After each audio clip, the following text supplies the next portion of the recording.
ચાલો મિત્રો, સ્વાગત છે તમારું અમારી કિયા કિચન રેસીપીમાં। તો ચાલો આજે બનાવીશું આપણે ઉપમા। તો ઉપમા બનાવવા માટે અહીંયા આપણે 1 વાટકો રવો લીધો છે અને આ રીતે આપણે ઝીણો લીધો છે। જાડો તમે લ્યો તો મિક્સર જારમાં તમે પીસી શકો છો। અને અહીંયા આપણે શાકભાજીમાં ટમાટર લીધું છે, એને આપણે આ રીતે કટિંગ કરી લીધું છે। અને એક મીડિયમ સાઇઝનો આપણે કાંદો કટિંગ કરી લીધો છે અને કેપ્સિકમ લીધું છે। અહીંયા આપણે એક ગાજરને પણ કટિંગ કરી લીધું છે અને એક બટેટું કટિંગ કરી લીધું છે।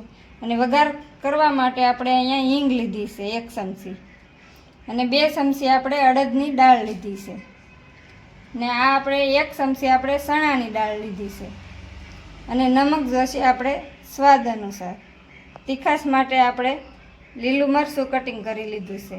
વઘાર કરવા માટે આપણે મીઠો લીમડો અને રાઈ લીધું છે અને તેલ જોશે આપણે વઘાર કરવા માટે। તો હવે આપણે ગેસ ચાલુ કરી અને આ કડાઈમાં આપણે રવો શેકી લઈશું। રવાને આપણે આમળન શેકી લેવાનું છે।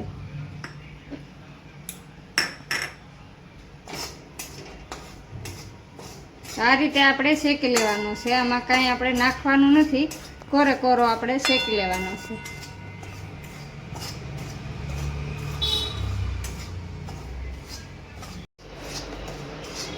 તો રવો સરસ આપણો શેકાઈ ગયો છે અને કલર પણ ચેન્જ થઈ ગયો છે। તો આવો આપણે કલર ચેન્જ થઈ જાય ત્યાં સુધી આપણે શેકાવા દેવાનું છે, કેમ કે રવો શેકાઈ જાય તો પછી આપણો ઉપમા શીકણા ના બને, એટલા માટે આપણે રવો શેકી લેવાનો છે। તો રવો શેકાઈ ગયો છે, આપણે ગેસ બંધ કરી અને નીચે લઈ લઈશું। તો હવે આપણે એક વાસણમાં કાઢી લઈશું અને એને ઠંડુ થવા દઈશું। તો આમાં આપણે વઘાર કરી લેવાનો। તો હવે આપણે તેલ એડ કરી દઈશું।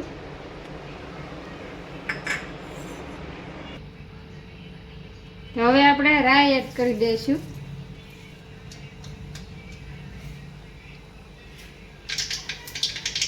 તો રાઈ આપણે સરસ ફૂટી ગઈ છે, હવે આપણે હિંગ એડ કરી દઈશું અને અડદની દાળ એડ કરી દઈશું અને ચણાની દાળ, મીઠા લીમડાના પાન, એને આપણે સાતળી લઈશું।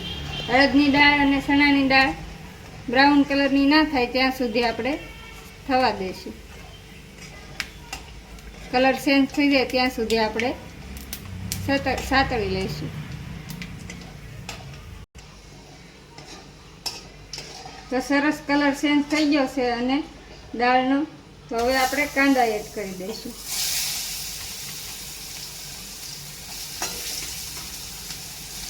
કાંદાને પણ આ રીતે આપણે સાતળી લઈશું।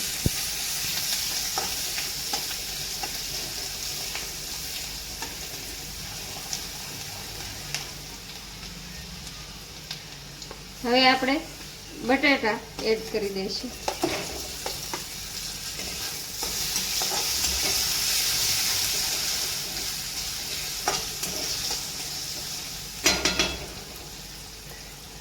અને ગાજર પણ એડ કરી દઈશું।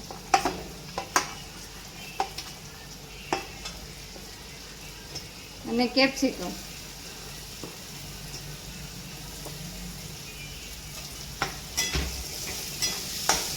તો આ બધી વસ્તુને સારી રીતે આપણે સાતળી લઈશું અને થોડી વાર પાકવા દઈશું।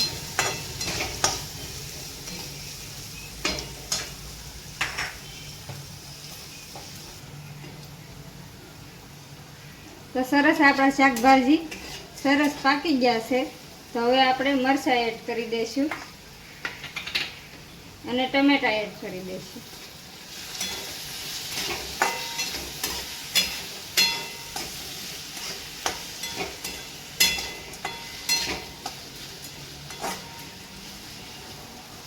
તો ટમેટાને પણ આપણે થોડી વાર ઢાંકીને પાકવા દઈશું।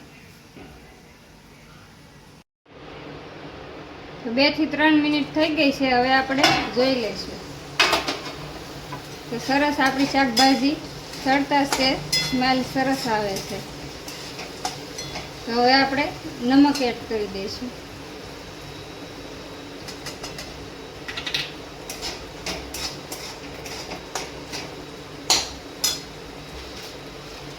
થોડોક આપણે ગરમ મસાલો એડ કરી દઈશું.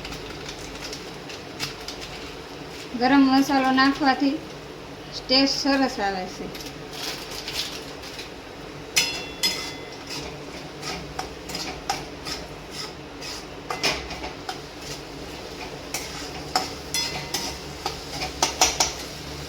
હવે આપણે રવો એડ કરી દઈશું.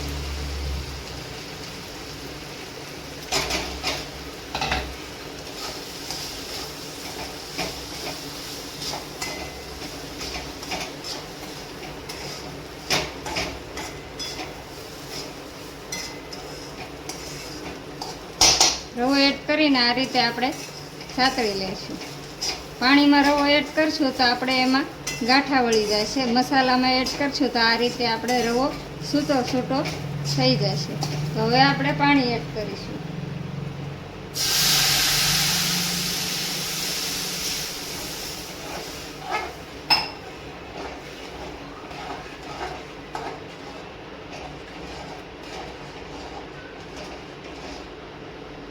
તો અહીંયા આપણે 1.5 ગ્લાસ પાણી એડ કરીશું અને આ રીતે આપણે હલાવી લઈશું, એટલે ગાંઠા ક્યાંય રહે નહીં અને સરસ મિક્સ થઈ જાય. તો આ રીતે આપણે હલાવી લીધો છે, ક્યાંય પણ ગાંઠા રહ્યા નથી. તો ધીમા ગેસે આ રીતે આપણે હલાવતા રહીશું.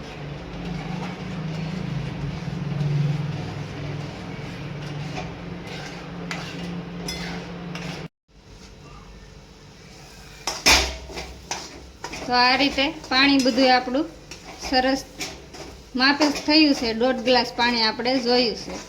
તો બની ગયા છે આપણા ઉપમા. તો હવે આપણે લીલા ધાણા એડ કરી દઈશું.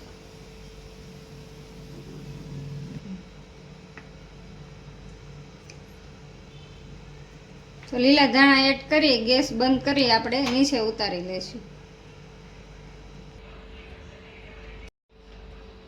ધાણા એડ કરીને આપણે આ રીતે મિક્સ કરી દઈશું.